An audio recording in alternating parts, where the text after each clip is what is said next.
everyone, and welcome back to another monthly energy forecast with moi.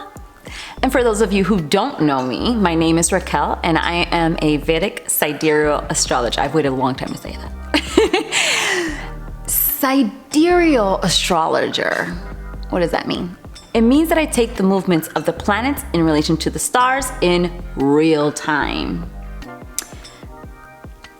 The month of April has been a hot topic for me for a long time. And if you know me personally, then you know I've been talking about this since last year. Why?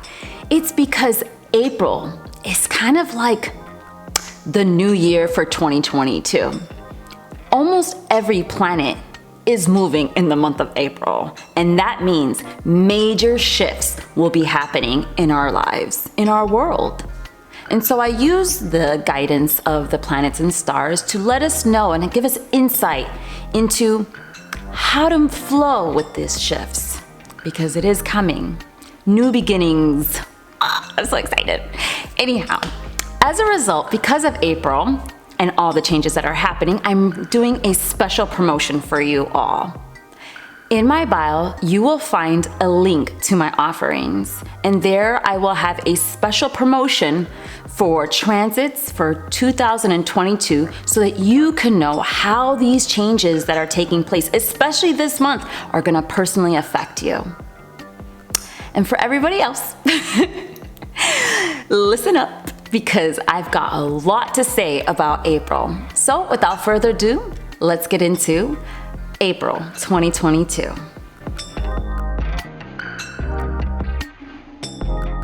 April 1st starts us off with a new moon in Revati, which is a nakshatra found in the constellation of Pisces.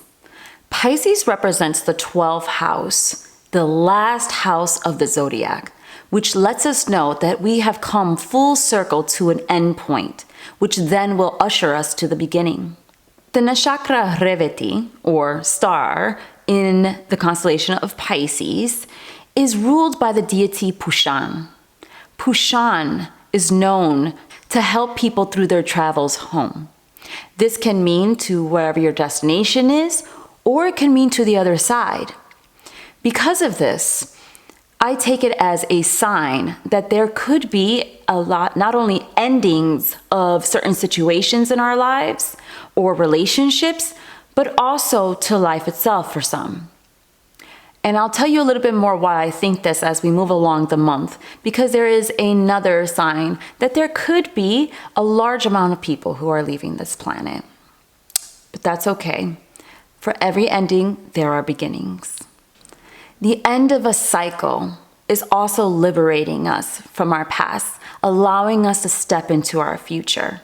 So for this new moon, it'd be a great idea for you to do a closing ritual of some sort to really help usher you forward into the new shifts that are coming into your life. I remember I told you guys in last month, whatever you were not ready to let go or release would be removed from you, or you removed from it, whichever. And I'm sure a lot of you, especially from what I'm hearing, have felt this in some form or fashion in your life. Sometimes these changes aren't necessarily on the outside. Sometimes these changes happen in our minds, in our consciousness, that then produces different outcomes in our environment, in our personal world. On the 7th of April, Mars moves into Aquarius, joining Venus and Jupiter. And I've spoken to you a bit about in the previous months about how Venus was going through this whole journey of really evaluating its values. And now here comes Mars, asserting yourself to take a stance in what you believe, to take action so that you can move forward with what you do value and what you do believe. Venus represents values. Jupiter represents beliefs. Mars represents action. Put it together, we're ready to move forward. On April 8th, Mercury moves into Aries. Aries is a sign ruled by Mars. Mars is about quick, decisive, action-orientated. But sometimes Mars can go faster than everybody else. Sometimes our speech can go faster than our minds takes the time to process it, and therefore it can inflict some kind of injury to another or ourselves. So in the month of April, I would highly suggest that when Mars is in Mercury, or when Mercury is in Mars, take the time to think before you speak. Because oftentimes what comes out might be harsh, might be cutting, might be sharp, and there could be misunderstandings due to the lack of considering what we are saying. So for the sake of harmony and peace in your life, think before you speak. Ask yourself, is it necessary? Ask yourself if what I have to say can bring more harm than good. After that, and if you can, if there's some really hot topic, just wait until Mercury moves into the next sign, Taurus, which will happen at the end of the month, to be able to discuss a little bit more hot topics that could be more triggering. On April the 12th, the shadow planet Rahu will be entering the Mars-ruled sign Aries and joining Mercury. This is very important. But first, I think a lot of people aren't familiar with what Rahu, or the north node of the moon, is. Rahu, the north node of the moon, works in tandem with the south node of the moon, Ketu.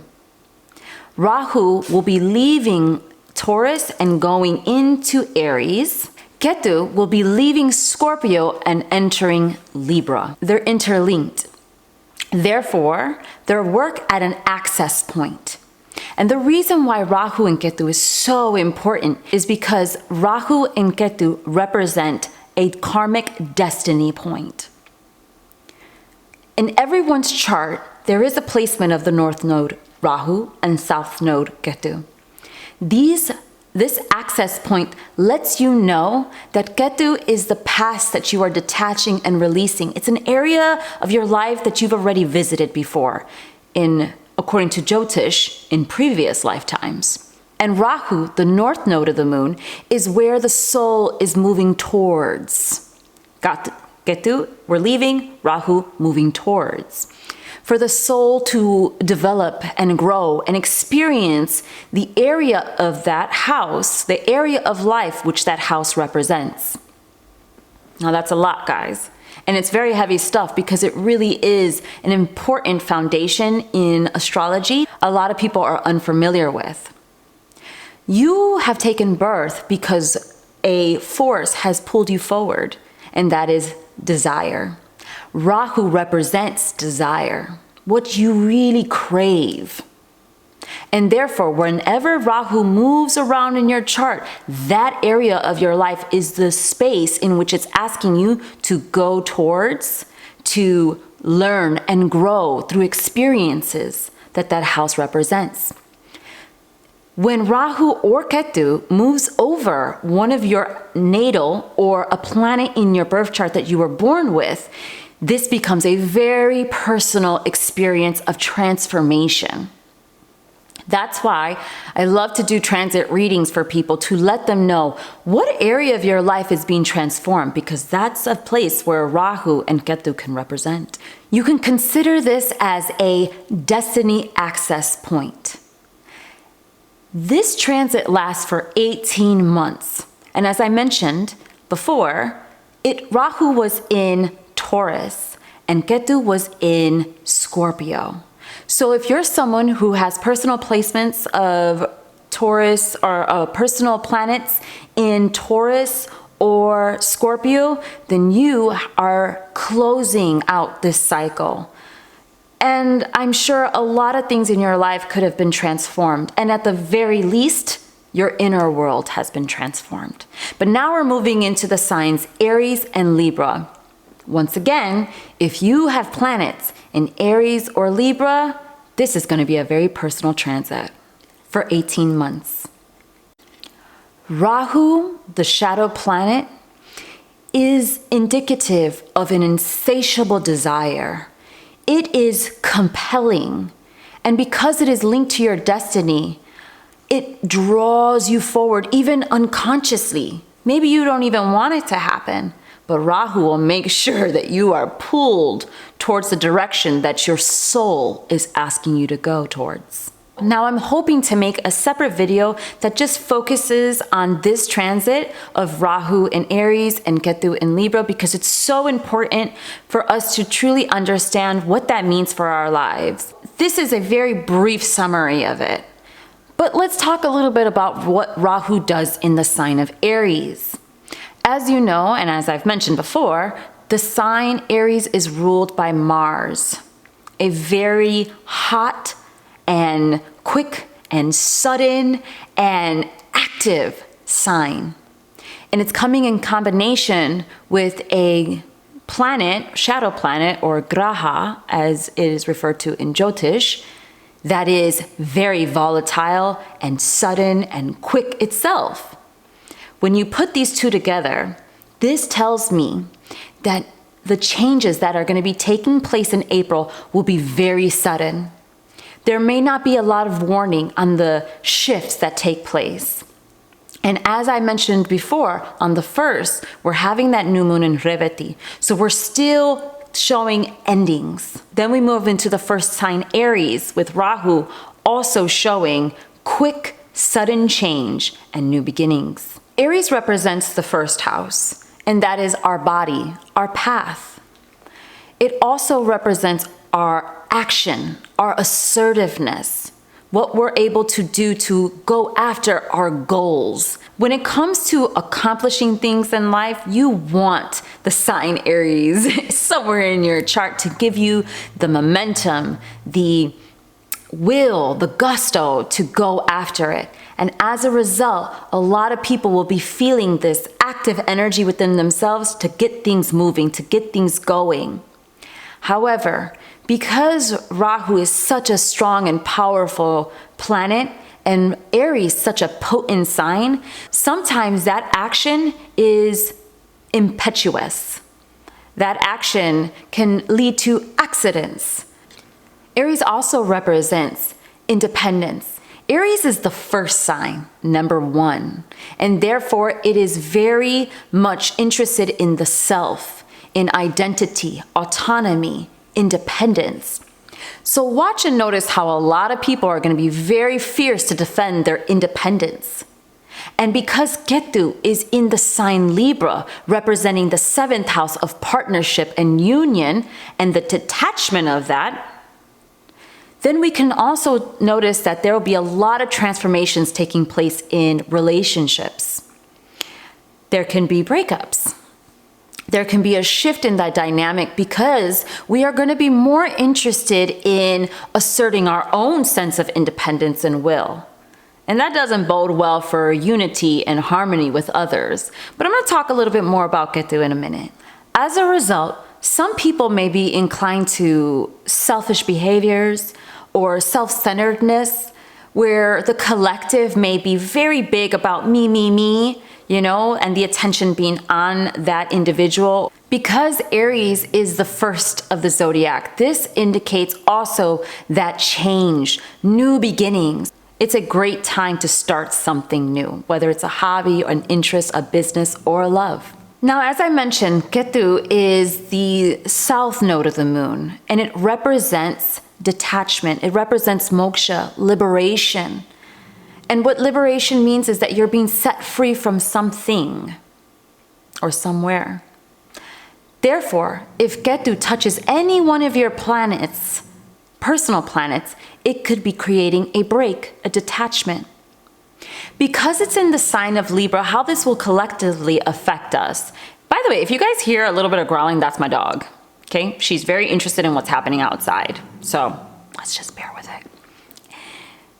Ketu, the detaching energy, being in the sign of Libra is going to be teaching very deep and profound lessons in relationships and the boundaries that we set between ourselves and other people. Ourselves being the first sign, Aries, others, the 7th sign, Libra. Ketu will be teaching us where our boundaries need to be. Where does it stop? Where does the I stop with the we? That healthy boundary is a big, deep spiritual lesson that we can learn. Ketu is a spiritual planet.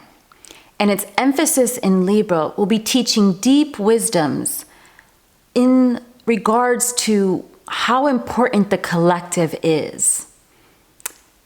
Now, as I mentioned before, Rahu and Ketu work as in tandem on an axis. So at the same time, while one's being pulled this way, the other one is teaching lessons in this area. So Rahu will pull you in with that Aries energy that makes us be about ourselves, about expressing of ourselves, be very quick to defend our identity and autonomy. And yet at the same time, too much emphasis on the self forgets the collective and how important community and union is. And those are lessons that are going to be taught through these next 18 months with Rahu in Aries and Ketu in Libra. We are going to see a stark contrast in polarity, with Aries being the first sign and Libra being the seventh. By the end of this 18 months, I believe that we're going to see somewhere in our world what happens when we put too much emphasis on individuality and forget the collective. That is going to be a major lesson in the next 18 months in our personal lives and the world at large. Once again, because this is such a karmic destiny access point, it's so important for you to know, one, do you have planets that are going to be affected? Because each planet represents a person or an area of your life. Also, where this falls in your chart, because everybody has Aries somewhere in their 12 houses. And where it falls for you is where destiny is pulling you towards. So, if you want to know specifically how that's going to affect you, once again, check out my link for the special promotion for this month. On the 13th of April, we're going to have the mega benefic Jupiter changing signs. Jupiter, a planet of knowledge, wisdom, grace, spirituality, hope, joy, abundance, has been having a really hard time for a long time. For the past few years, Jupiter has not been traveling through signs in the sky that are in harmony with its agenda. But now, as of April 13th, Jupiter gets into its own sign, Pisces. And this is a great thing for the world and for certain signs. Specifically, if your ascendant or moon is in Virgo, Gemini, Sagittarius, or Pisces, you really should get a reading. But just know that this is going to be a really great opportunity for expansion, because that's what Jupiter represents, but also for some abundance or blessing to come to you. And that's what I look for whenever I'm doing a reading. And I want to know, where's the opportunity coming to this individual through these transits for the movement of the planets? I want to look at Jupiter, because Jupiter is always filled with a bunch of goodies that it wants to offer you. And being in the sign of Pisces means that they're going to be doubly delicious. So, what does Pisces represent? As I mentioned, Pisces represents the 12th house, the last and final house. Pisces is the sign of spirituality itself being ruled by Jupiter. And here it's expressing its feminine reflective quality in the sign Pisces. Pisces also represents liberation. The reason why Jupiter in Pisces does so well is because it amplifies the quality and energy of compassion, of love, peace. It wants to deal with the higher values in life, the abstract and otherworldly component of our existence. Because of this, we have a wonderful opportunity to really, for those of you who follow a spiritual path, we can do a lot of great work here in that area. If you have a spiritual practice or a sadhana, it's such a good time for meditation.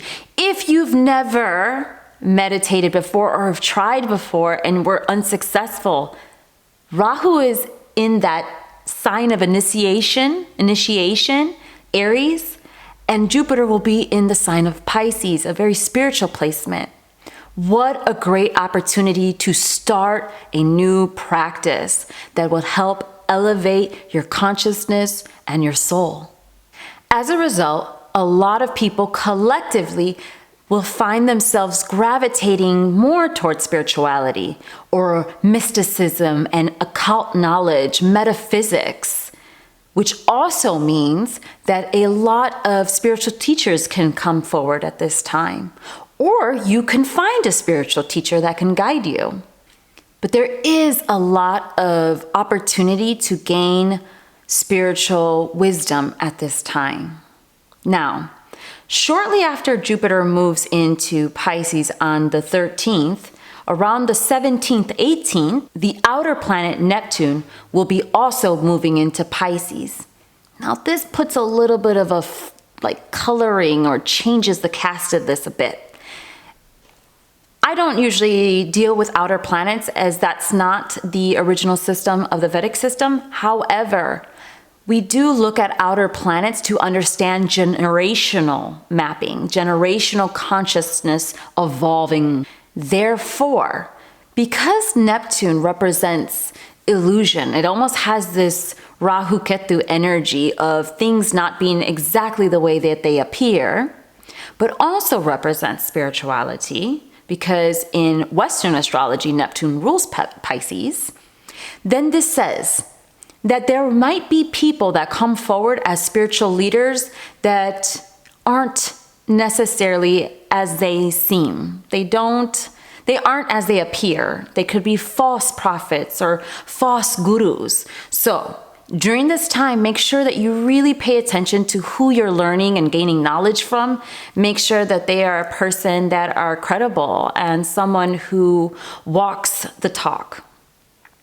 Just a note to keep in mind.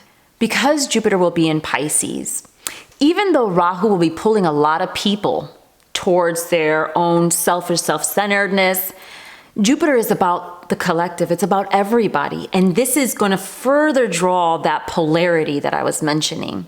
So in one way, you may see the collective or groups of people moving towards helping each other, being conscious of each other and spirituality.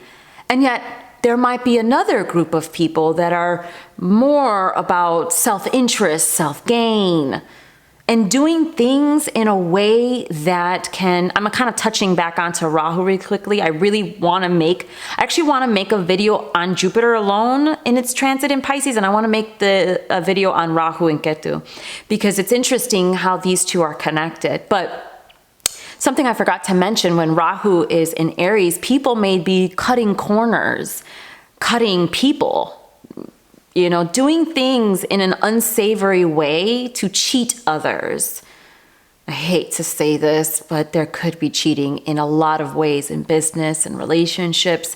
And it's a lot of that is because people are trying to get to their own desires without considering how it affects the collective, where Ketu is at, detaching from. Anyways, deviated. Back to Jupiter and Pisces. The biggest thing here that I'm so excited about with Jupiter and Pisces is that we're going to get a sense of hope and joy and a lightness in the air. There will be an energy where we're excited about what the future brings, especially because of the month of April creating so many changes and opportunities that we didn't think were possible. And I think that this is a really needed energy after we've gone through a very long time with COVID being around and despair. Jupiter is going to be able to give that upliftment. So I, for one, am very excited about this transit of Jupiter in Pisces. On the 14th of April, the sun will move into Aries in its exaltation, which means that it's highly dignified or able to accomplish a lot because it's very powerful. And that's wonderful. Typically, we love when the sun goes into Aries because we're filled with that assertiveness to go after our goals and our dreams and our desires, and our will is strengthened. But there is an air of caution here. Because Rahu is in Aries, and Mercury, for a short period of time, will be in Aries. And now the sun, that's a lot of energy in the sign of Aries, the sign of the self, you know? And as a result, this can create a big blown out energy dealing with egos. So we can have ego clashes, dealing with our communicating and our clashing of egos and the things that we're saying too quickly that we cause this damage, or we're causing cutting. Mars deals with cutting. You know, we're cutting others because of our own ego. So this is something to be very mindful of in the middle of April going into mid-May, because this energy, while it's fantastic for that initiation, too much can be harmful. And we can see what that means in the month of April and part of the month of May. Now, there are some critical points taking place in the month of April, one of them being around the 3rd, 4th, 5th, as Saturn and Mars are together before it moves. That can be a very volatile time. And also when the Sun, Mercury, and Rahu are in Aries, this is another time where it could be very volatile because the Sun represents government leaders. And we all know what's happening with Russia and Ukraine. And I wouldn't be surprised if there is an escalation during the month of April that puts us in a position because of the egos. Like I said, egos, the Sun, authority, leaders may be on a flex that could be very harmful to the collective. So that's something that we need to be mindful of, is the damage that can be caused as a result of our ego, as a result of our fiery wills without regarding the consequences to everyone else. Now on the flip side, if you have a healthy ego and you're mindful of these things, a lot can get accomplished. You could have and start off guns blazing. You can go with that fiery energy and go forward towards the new things that are presented in your life with a lot of optimism and a lot of enthusiasm. And so that's a really nice thing that comes out of this whole pileup of planets in the sign of Aries. Just be mindful that you're not imposing your will on other people, because that's what's going to create the clashing. Be mindful of what you're saying that could be offensive or hurtful. So just remember, it's a short window of time. When Mercury moves into Taurus, this energy will start to simmer down. On the 25th of April, then Mercury moves into Taurus. And like I said, we're going to have a little bit of a relief there where what we're saying isn't blowing up the spot, you know? But this is the first of the planets to move away from that Aries energy, that volatile Aries energy with all these concentrated planets. On the 28th of April, Saturn moves into the sign of Aquarius now. This is a major one, and I'm going to come back to elaborate on this in May because it is at the very end of April, but no less important to the shifts that will be taking place. And therefore, another round of shifts, if it didn't catch you in the beginning or the middle of the month, it could catch you at the end of the month when Saturn goes into Aquarius. Why is that so important? Because Saturn is amongst the slowest moving planet of the inner planets. The outer planets being Uranus, Pluto, and Neptune. Saturn has not moved in 2 years. Saturn went into the sign Capricorn in January 23rd, 2020. And that is actually when Wuhan, China released the COVID virus. And they didn't name it that at the time, I don't think, but that was it. And that is what we've all collectively have been living in for the past 2 years and change. So Saturn moving into another sign is a very, very important transit. However, it's going to be for a very short period of time. So it will go from April 28th to July 12th. And in this period of time, major things will be taking place globally and individually. Once again, do you have planets in these signs? Do you have planets in Aquarius? Because that means Saturn's going to meet up with that. Do you see why it's so important and why so many people are going to be impacted? I mean, if you're a Pisces, you got Jupiter coming. You're an Aries, you got Rahu coming. You're a Libra, you got Ketu coming. You're an Aquarius, you got Saturn coming. And let's not forget that it doesn't only affect one sign, it affects the signs that it sits in and the special aspects it looks at, like the opposite sign. So like I said, I'm going to come back and talk about more, but just know that Saturn moving into Aquarius is actually a really great thing because we will be very much seeing the emphasis, once again, the focus on service and duty to humanity. Aquarius is about humanity. It rules the 11th house. And Saturn is about duty, responsibility, and service. Once again, another thing focused on the collective, much like how Jupiter and Pisces will be, only further perpetuating that dichotomy, that polarity that we're going to see from Aries and Libra. Finally, we come to the end of the month.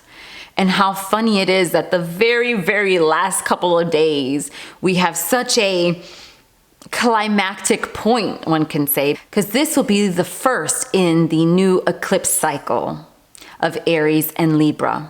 And we'll start that off on the 30th of April, when we will have a solar eclipse in Bahrani, which is in the constellation of Aries. 16 degrees, if you want to know exactly. For those of you who are astrology enthusiasts, you may know about degrees and the importance of the degrees in astrology. Now, while this is taking place, there's something interesting also happening because Venus will be joining Jupiter in the sign of Aquarius. And on this particular day of the solar eclipse, it will be exactly conjunct at 3 degrees. Conjunct just means that they're right at the same placement in the sky, which makes it very, very powerful. And know that eclipses run on a cycle of like 6 months. When I say eclipse season, that means that we're going to have a solar eclipse and a lunar eclipse that will follow 2 weeks later, like a new moon and a full moon taking place. The fact that this eclipse is taking place in the Mars sign of Aries in itself speaks of the volatile energy, the strength, the power of this eclipse for transformation. And that takes place over the span of 6 months to the next eclipse that will take place, the next eclipse cycle that will be taking place. We may see and experience hurricanes and floods at a great magnitude because Rahu is in Aries. And Jupiter is a planet of expansion and it blows things out. And Venus is Jala. It rules the water element. Jupiter is in Pisces, a water sign. So this can all be leading and culminating to the one thing that we may be experiencing floods due to hurricanes, and they could be really powerful and strong this season. This is also showing, as I mentioned before, world leaders, world activities taking place. And because Rahu and Ketu are so powerful and transformative in its energy, starting off with that cardinal first sign Aries is going to be pretty visible in our world, the changes that will be taking place. Quick shifts, quick changes. And it may also dissipate quickly as well. So keep hope on that one. Now, the sign in which this eclipse is taking place is in Bahrani. And that is ruled by the Lord Yama, the god of death. I mentioned earlier in the beginning of this video about how the new moon will be in Reveti, symbolizing endings, and the god Pushan moving people along their travels and path. And this is the sign that I was telling you about, that not only the beginning, the end of the month is showing me that there might be a lot of people leaving the earth, as Yama, the god of death, will be ushering people to the other world, and Pushan guiding as well. Two signs that are showing endings and beginnings. And that's why the polarity exists within this month, within this transit of time, and why I come here and I share with you all the energy forecasts seen through astrology, because, you know, life is very interesting, and how we can have so much good, and yet so many bad things can be taking place simultaneously. But I like to show you when things are taking place, so you can have hope that even though maybe right now may be difficult, or maybe later will be difficult, at least you know when the change will be taking place and why it's taking place. And it's always happening for our highest good. And I personally remind myself through any difficulty that I encounter that this that may seem challenging and adversity that I could be facing is expanding me and helping me transform into a new version. As long as I have breath, as long as you have breath, we are connected. We are collectively expanding through this existence. So that's what I have for you guys in the month of April. I know it was a lot of information, so this video is probably gonna be really long. Be sure to take advantage of that awesome promotion of transits for 2022. I see it as, you know, a change in the tides, a shift. This is the new year for 2022, and I really, really cannot wait to hear the feedback. Put it down in the comments, DM me, whatever the case may be. I really want to know how April is going to be transforming your life and putting you on a new path. So with that, I'd like to close and wish you all so much goodness coming. I really, really wish that for you all. Until next time.